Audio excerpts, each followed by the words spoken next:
Hello, good day viewers, and welcome back to Legal Lounge with Attorney Beno and Erica Guevara. So ngayon, sir, nako, parang may nagbulong sa akin na may lahi ka daw manghuhula, sir, ha? Hindi, pinaglihi ko na nanay ko pinaglihi ka kay ba? Nostradamus. Uy, kaya pala. Kasi naman po, sa ating mga viewers, no, kung napanood nyo kahapon lang, gumawa itong video si Attorney Bueno nung kanyang opinion para dun sa proposed budget, 2025 budget natin. At nagsabi siya ng kanyang mga arguments. Tapos kaninang tanghali, naglabas ng statement ang ating President Marcos. At kung ano yung sinabi mo, attorney, doon sa mga video mo kahapon, yun din talaga ang ginawa ni President Marcos. So ano sir, magka-Viber ba kayo nito? O magka-chat ba kayo ni President Marcos? Minsan sinachat ko siya. Minsan sinachat mo siya? Hindi, joke lang. Huwag kayo maniwala. Presidential advisor ka na ba nito, sir? Hindi, Ano ba nagkakataon lang kasi na may mga legal issues about this proposed budget law na kung saan, siyempre bilang isang abogado, kasi sa mga abogado, kapag nagkakaroon ng mga ganyang klaseng issues sa budget, sa appropriations, ang unang-una namin sinisilip ay ang aming libro sa Constitution. At dahil doon sa mga legal issues na lumabas ng mga nakaraang linggo dahil nagpasa na ng budget, no, ang ating Kongreso, ay lumalabas na mas mataas yung pondo ng public works over that of education. At yung PhilHealth nagkaroon ng zero subsidy. So sabi ko, masilip nga ang aking aklat tungkol sa saligang batas. Attorney, yung sinabi mo kagabi na advice mo na ganito yung gagawin ni President Marcos, tatapyasan niya yung budget ng DPWH para makaiwas siya dun sa criticisms dahil dapat nga, di ba, top priority natin ang education. Yun nga ang ginawa niya. In-announce niya kanina na nagtapyas nga siya ng ilang billions sa projects ng DPWH to make it appear na talagang priority ang education. Yeah, so, advance ka dun, attorney, Hindi, kasi that is a fundamental principle. No, under the Constitution, education shall be given the top priority. No, pagdating sa budget, number 1 dapat yan. Kapag tumaas ang pondo ng Public Works and Highways Department over that of the Education Department, definitely there will be a violation of the 1987 Constitution. Yun, kaya yun ang mangyayari to. nauna ka na, attorney, So, sa aking analysis nung isang gabi, sabi ko, paano susolusyonan to ng ating presidente at ng kanyang mga economic advisors? So, tinignan ko doon sa area na mataas. Simple lang very basic. Mataas ang pondo ng public works over that of the education, ditapyasin mo yung pondo ng public works, no? Yung mga line items doon, yung mga provisions doon na hindi naman ganun ka-importante pa at hindi pa naman priority ng ating pamahalaan. Ipagpaliban muna ang pagpapatupad niyan nang sa ganon, hindi maapektuhan yung education department na dapat lumabas na siya ang may pinakamataas na pondo sa ating gobyerno come 2025. So siguro nakasubaybay siguro sa'yo si President Marcos, attorney. Nanood yun ng vlog mo bago mag-release ng kanina, ng statement. Nanood pa muna siya ng vlog. Oo nga, may nagtanong pa nga, bakit hindi naman binanggit na dinagdagan ng presidente yung pondo ng Education Department? Ayun nga, attorney, nagbanggit siya na tuloy-tuloy daw ang digitalization sa Department of Education. Yet, walang dinagdag na pondo. So, paano ang pwedeng gawin niya ni President Marcos? Yun, kung kagustuhan ng ating presidente na mabigyan ng karagdagang pondo ang Education Department, hindi kailangan na siya mismo yung magdagdag, no? Like for instance, tinapyas niya yung pondo sa Public Works at ito ay ililipat sa Education Department, ayan po ay hindi pinahihintulutan ng batas. Ang dapat gawin ng presidente diyan, since na line item dito niya na yung Public Works at pinirmahan niya na, so it becomes the law. Batas na yan, budget law na yan for 2025. Ang dapat gawin ng presidente upang maisakatuparan yung digitalization. Nabubulol ako pag gano'n. Digitalization. Digitalization, English kasi. Kasi attorney, si President English ikaw kasi Tagalog So parang Tagalog sa'yo, ini-English niya. Ganon. Ayun. So para ma-implement niya yung programa na yan para sa edukasyon, the next legal step the president should do is to request for a supplemental budget.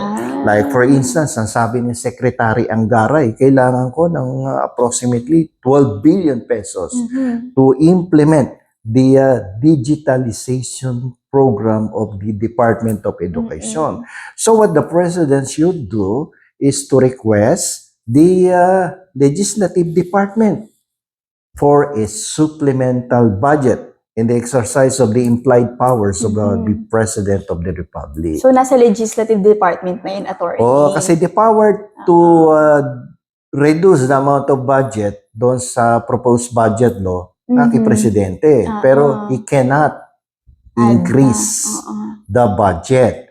Ang gagawin niya, pag napirmahan niya yun, na-exercise yung line item B2 power, pinirmahan, request for a supplemental budget. Okay. Yun ang mangyayari doon. Attorney, ang PhilHealth, paano? Parang hindi masyadong ano ba ang na-elaborate. sinabi ni Presidente kanina? Parang kagaya rin nung sa argument mo regarding sa syntax law, Same din ang nasabi. Hindi, ganito yan. Sabi kasi ng Presidente kanina yata, ang pagkakasabi ay pagpapatuloy ang mga programa na makakapagbigay ng benepisyo para sa mamayang Pilipino na may kinalaman sa programang pangkalusugan ng ating mga mamamayan. Ibig sabihin, magpapatuloy kung ano man yung naumpisahan nung mga nakaraang taon. So, paano yan? Zero subsidy. Yes. So, that will come again yung kanyang use of the implied powers. So, naka-zero subsidy yan. Anong gagawin niya? Okay, request for supplemental budget from the legislative department. Kasi hindi niya pwedeng lagyan yun siya. The power to appropriate, the power of the purse belongs to the legislative department. So, ibabalik niya yun doon. Hoy, pengeng supplemental budget para sa PhilHealth.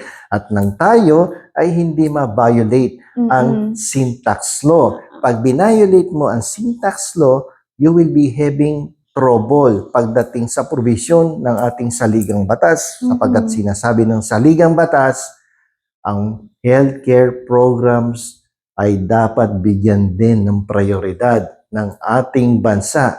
Ang pagtapyas o pagkawala ng subsidiya sa PhilHealth ay hindi masasabing prioridad.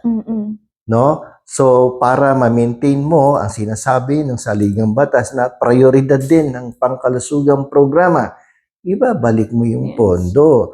But not through the act of the President, nadadagdagan niya yung pondo. He needs to sign the law, the budget law, and then after that, request for a supplemental budget from the legislative department in order to strictly enforce what the syntax law mandates for the implementation of the subsidy to PhilHealth coming from the collections of the syntaxes. So medyo yan, attorney, relief yan sa mga kababayan natin Pilipino kasi nung nabalitaan nila yung balita na walang budget ang PhilHealth, ang dami talagang nalungkot, attorney, kasi di ba maraming mga may hirap na Pilipino na talagang nag-utilize ng PhilHealth nila. So akala nila talagang totally, paano po kung nagkasakit na kami, yung mga nagdadialysis, natatakot, kasi parang covered ng PhilHealth yan, attorney So marami talagang nagwo-worry. At least now, attorney, na-explain mo na meron pang possibility kasi pwedeng mag-request si President ng supplemental funds for PhilHealth. Doon. I-implement dapat ng strictly ang syntax law and then request for a supplemental budget. Kaya kanina nung pinanood ko yung press conference, mukhang malungkot si Speaker Romualdez. Nalungkot bigla. Nakaganon lang siya at hindi siya kumikibo. Hindi jolly. Oo, hindi siya masaya kanina. Hindi siya masaya. Medyo nakatungo pa nga siyang ganon. So, ibig sabihin, apektado yung kanyang akap. Ang program na akap. Oo, kasi nagkaroon ng conditional implementation at subject for further scrutiny yung akap na pondo. Diba? Kinamhan siya siguro sa further scrutiny na sinabi ni President. Mahirap yung akap Kasi kung akap ka ng akap, di mo alam yung kaakap mo, may sakit, mahawa ka dyan. mapapahamak ka sa akap. So, Ipahamak sa akap. ganun ang ginawa ng ating Pangulo. Eh, Mm-mm. baka yung kaaakap mo dyan, may sakit ka pala eh. Mahahawa ko, di ako napahamak dyan. Napahamak na. So, ang ginawa ng ating Pangulo ay subject yan to further scrutiny. Wala mo na mag-aakapan. Walang akapan ngayon.